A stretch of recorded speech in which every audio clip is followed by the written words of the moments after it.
আমাদের দেশে মুসলমানদের সন্তান, মুসলমান নামধারী, তারা দাবি করে বাম দল।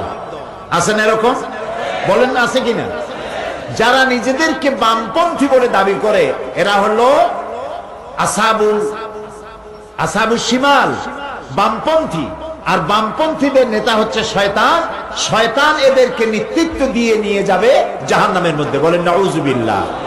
আর সমস্ত ডানপন্থীদের নেতা হচ্ছেন আল্লাহর নবীরা। ডানপন্থীদের নেতৃত্ব দিয়ে আল্লাহ রাব্বুল আলামিন এদেরকে নবীর সাথে জান্নাতে পৌঁছায় দেবেন। সুবহানাল্লাহ। এই জন্য দুটি রাস্তা আলাদা করে দেখানো হয়েছে।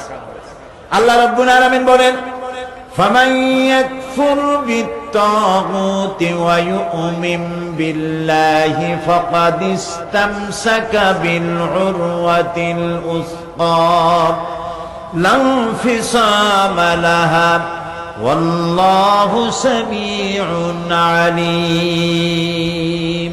ফামান ইয়াকফুর বিত-তাগুত, যে ব্যক্তি তাগুতকে অস্বীকার করবে, ওয়া ইউমিন বিল্লাহ, আর আল্লাহর প্রতি ঈমান আনবে, সে ব্যক্তি এমন শক্ত রজ্জু ধারণ করলো যা কখনো ছিঁড়ে যাবে না।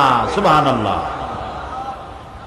সুতরাং মুসলমানদের যে কাজটি করতে হবে, সর্বপ্রথম তাগুতকে বর্জন করতে হবে, আর আল্লাহ রশিকে মজবুত ভাবে ধারণ করতে হবে, আল্লাহর প্রতি ঈমান আনতে হবে, তাগুতকে বর্জন করতে হবে। যত নবী পৃথিবীতে এসেছেন আল্লাহ রাব্বুল আলামিন বলছেন, ওয়ালাকাদ বা'আসনা ফি কুল্লি উম্মাতির রাসূলা আন ইবুদুল্লাহা ওয়াজতানিবুত তাগুত। এই পৃথিবীতে প্রত্যেক জাতির জন্য আমি নবী প্রেরণ করেছি, আর নবীদের দাওয়াত ছিল এরকম, এক আল্লাহর দাসত্ব করবে, গোলামি করবে, আর তাগুতকে বর্জন করবে। তাগুত হচ্ছে সেই শক্তি যে শক্তি শুধু আল্লাহর আইনকে অমান্য করে বসে থাকে না, বরং অন্যদেরকেও আল্লাহর আইন অমান্য করতে, নাফরমানি করতে বাধ্য করে। এটাকে কোরআনের পরিভাষায় কি বলা হয়?